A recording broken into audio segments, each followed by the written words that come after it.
তলে তলে সবাই টেম্পু চালায়।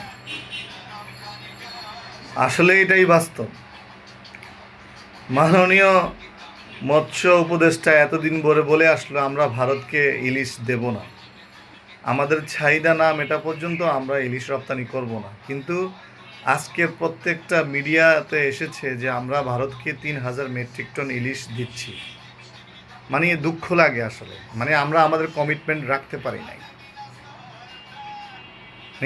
আমরা কি বলবো, আমরা ভারতের কাছে আমরা মানে কি বলবো, মানে তাদের তাদের যে চাহিদা, সেই চাহিদার কাছে আমরা নতজানু, বুঝছেন? আমাদের কোনো চাহিদা নাই, আমাদের কোনো চাওয়া পাওয়া নাই। বাংলাদেশে যে একটা ধর্মীয় অনুষ্ঠান হয় কুরবানি ঈদ, সেই কুরবানি ঈদে আমরা গরু পাই না। তাদের যে ধর্মীয় অনুষ্ঠান সেটাকে আমরা সম্মান করি, ঠিক আছে, তারা উদযাপন করবে, কিন্তু আমরা তাদের অনুষ্ঠানকে সম্মান করে আমরা তাদেরকে ইলিশ দিচ্ছি। কিন্তু দুঃখের বিষয় হচ্ছে তার বিনিময়ে আমরা যা পাওয়ার কথা কিন্তু তা বিন্দুমাত্র পাই না। বিগত 15 বছর তারা আমাদেরকে একটি গরুও আমাদের দেশে রপ্তানি করে নাই, এবং বাংলাদেশের সরকার থেকেও কিন্তু সেই দাবি করা হয় নাই যে আমাদেরকে গরু দেন।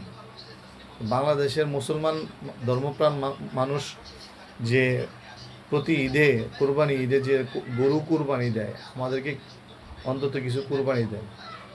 এই দেশের মানুষের খাদ্যর যে চাহিদা, তার মধ্যে প্রায় মনে করা হয় 50% লোক, তার সাথে আরও বেশি হবে মনে হয়, 60-70% লোক হবে মনে হয় যে গরুর মাংস তারা খেতে পারে না। ঠিক আছে, 20% বা 30% লোক গরুর মাংস খায়, যাদের টাকা পয়সা আছে, অর্থ সম্পদ আছে। গরুর মাংস কেজি 800 টাকা কেজি, আর আমরা গরুর মাংস 800 টাকা কেজিতে খাই। ভারত তখন খুব খুশি হয় যে আমাদের দেশে গরুর মাংস কেজি আমরা গরু খেতে পারি না। কিন্তু তার বিনিময়ে কি করলেন, আমাদের বাংলাদেশের যে বর্তমান যে সরকার, তারা একটা কমিটমেন্ট করলো যে আমরা ইলিশ মাছ দেবো না। এই দেশের জনগণ অনেক খুশি হয়েছিল তাদের কথায়। মাননীয় মৎস্য প্রাণী সম্পদ উপদেষ্টা বলেছিলেন যে আপনি ইলিশ রপ্তানি করবেন না, কিন্তু শেষ পর্যন্ত আসলে মানুষের সেই আশাটাও ভঙ্গ করে দিলেন। জানি না কী কারণে হয়েছে, আন্তর্জাতিক অনেক লবিং থাকতে পারে, ঠিক আছে, অনেক চাপও থাকতে পারে, বা দেশের যে কূটনীতিক কূটনীতিক যে অবস্থা, তার মাধ্যমে হতে পারে, ঠিক আছে, দিতে পারেন, অসুবিধা নেই। আমরা ইলিশ মাছ দেবো, কোনো অসুবিধা নেই। কিন্তু আমাদের তো একটা চাহিদা আছে, আমাদের তো চাওয়া পাওয়া আছে। সেই চাওয়া পাওয়াগুলো তো বিষয়টা আমাদের সরকারকে দেখতে হবে, তাই না? আমার দাবি একটাই, আসলে হ্যাঁ, ইলিশ দিসের কোনো অসুবিধা নেই, কিন্তু আমাদেরকে গরু দিতে হবে। তাহলে হয়ে সরকার আসলে যে কাজগুলো করতেছে, মাননীয় মৎস্য প্রাণী সম্পদ উপদেষ্টা, আপনি যেটা বলেছেন, কিন্তু আপনি আপনার জায়গায় ঠিক থাকলেন না। আপনি আপনার কমিটমেন্ট রাখতে পারেন না, একটা অতি সহজেই কিন্তু সেটা আপনি ভণ্ডুল করেছেন, ঠিক আছে? তো এই জায়গা থেকে আমরা হতাশ আসলে, বুঝছেন? ইলিশ দেন, কোনো অসুবিধা নেই, তার বিনিময়ে আমাদেরকে গরু নিয়ে আসেন। আমাদের পেঁয়াজ দরকার নাই, আমরা পেঁয়াজ 120 টাকা কেজি করে খাচ্ছি আজকে বিগত 1 বছর যাবে, ঠিক আছে, এতে সমস্যা নাই। ভারত থেকে পেঁয়াজ না আনলে আমরা চলবো, আলু না আনলে আমাদের চলবে, অন্য দেশ থেকে আমদানি করে রপ্তানি করে, ঠিক আছে।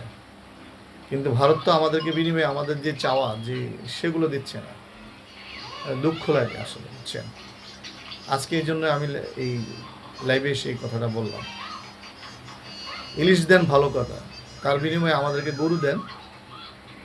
আমাদের তো একটা খাদ্য তালিকা, আমাদের একটা চাহিদা আছে যে আমরা গরুর মাংস খাই। আমাদের বাংলাদেশের অনেক মানুষের গরুর মাংস প্রিয়, ঠিক আছে, তারা অনেকে গরুর মাংস খায়, কিন্তু বিনিময়ে তো তারা আমাদেরকে গরু দিচ্ছে না। দুঃখ লাগে আসলে। এই জায়গাটা থেকে আমার অনুরোধ যে সরকার আমাদের জনগণের চাহিদা মতামত চিন্তা করে এই দেশে গরু আমদানি করার জন্য ভারত সরকারকে অন্তত অনুরোধ করবে।